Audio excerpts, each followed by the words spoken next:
La NASA a remarqué quelque chose aujourd'hui avec Tri-Atlas. Rien de dramatique. Pas d'explosion. Pas de flambée soudaine éclairant le ciel. Mais les gens qui ont suivi cette comète interstellaire jour après jour en ont vu assez pour mettre à jour discrètement leur modèle. Cela seul compte. Parce qu'avec un objet aussi étrange, même un petit ajustement peut vous dire s'il s'installe enfin, ou s'il se réorganise simplement avant que quelque chose de nouveau ne se produise. Tri-Atlas ne s'est jamais comporté comme une comète normale. Pas quand il est arrivé. Pas au périhélie. Et pas maintenant, alors qu'il s'éloigne du Soleil. La mise à jour d'aujourd'hui ne résout pas le mystère, mais elle ajoute une autre pièce à un puzzle qui a déjà obligé les astronomes à repenser à quoi peut ressembler un visiteur interstellaire. Voici ce qui a réellement changé. Chaque jour, les observatoires introduisent de nouvelles mesures dans les modèles orbitaux. Position, luminosité, structure du coma, mouvement par rapport à la gravité seule. Normalement, lorsqu'une comète se déplace vers l'extérieur, tout devient plus calme. La luminosité s'estompe en douceur. L'activité s'affaiblit. Les prédictions deviennent plus faciles. Ce n'est pas ce que fait Tri-Atlas. Le premier signe était sa luminosité. Lorsque les données d'aujourd'hui ont été comparées au modèle de décoloration standard, la comète était toujours plus brillante que prévu. Pas follement plus brillante, rien que vous ne remarqueriez sans une analyse minutieuse, mais toujours au-dessus de ce qu'elle devrait être. Cela seul n'est pas choquant. Ce qui compte, c'est comment cette luminosité se comporte lorsque la comète tourne. Les scientifiques ont donc replié les données de luminosité sur la période de rotation, observant comment la lumière monte et descend alors que différentes régions de surface font face au Soleil et à la Terre. Il y a quelques jours, cette courbe de lumière était chaotique, de multiples pics de hauteur variable, un timing irrégulier, pas de rythme stable. Ce genre de motif signifie que de nombreux évents sont en concurrence. Les jets s'allument et s'éteignent de manière imprévisible sur toute la surface. La courbe d'aujourd'hui semble différente. Le pic dominant est toujours là, entraîné par la région active la plus forte. Mais les pics plus petits qui apparaissaient au hasard se sont lissés. Au lieu d'un bruit dispersé, il y a maintenant deux hausses secondaires cohérentes apparaissant aux mêmes phases de rotation à chaque cycle. L'activité n'a pas cessé, mais il s'est organisé. C'est la différence entre turbulence et structure, entre statique et signal. Le comportement interne de la comète est passé du désordre au rythme. Puis vint le coma. À première vue, rien ne semble inhabituel. La lueur intérieure est toujours présente. La queue s'étend toujours loin du Soleil. Mais une inspection plus approfondie raconte une histoire plus subtile.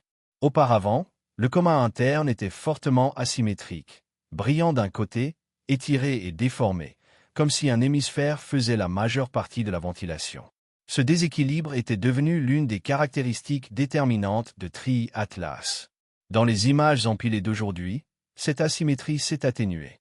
Le coma interne est plus rond. La région la plus brillante est moins déplacée. Le flux de matière près du noyau semble plus lisse, moins plié, moins turbulent. Ce n'est pas une transformation. C'est une détente.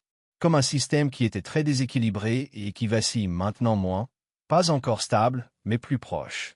Enfin, la solution orbitale. Les comètes actives ne suivent pas uniquement la gravité. Les jets agissent comme de minuscules moteurs de fusée, poussant le noyau dans des directions spécifiques. Pendant des semaines, Tri-Atlas a été difficile à modéliser parce que la direction et la force de cette poussée n'arrêtaient pas de changer.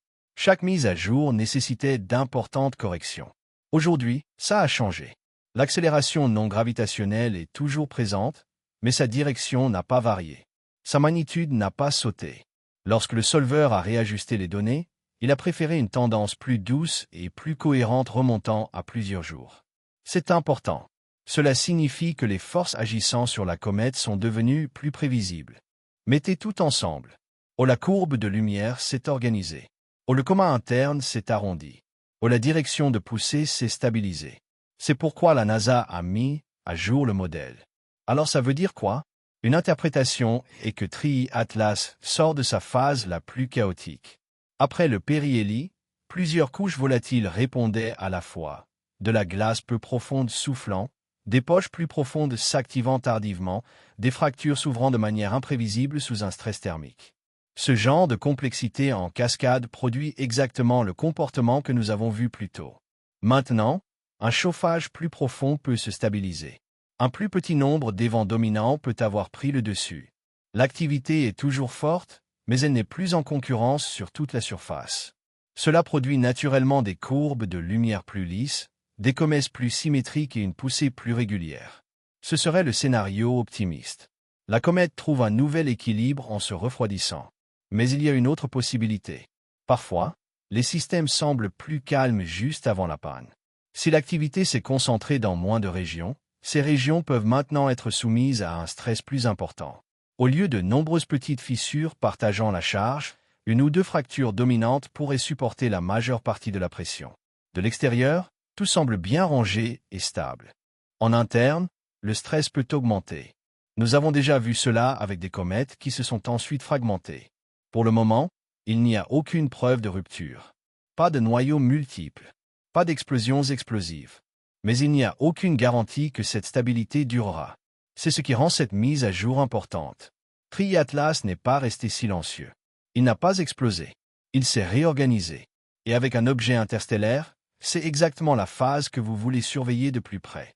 Ce n'est que le troisième visiteur confirmé d'un autre système stellaire. Chacun s'est comporté différemment. Oumuamua a remis en question nos hypothèses sur la forme et l'accélération. Borisov ressemblait plus à une comète, mais reste inhabituel. Triatlas nous apprend maintenant que même lorsque quelque chose ressemble à une comète, il peut fonctionner selon des règles façonnées bien au-delà de notre système solaire. Chaque changement subtil ajoute à cette leçon.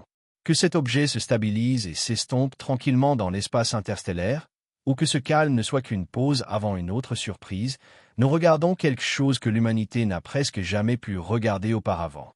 Un objet extraterrestre apprenant à survivre sous une étoile étrangère. Et cette histoire se déroule toujours.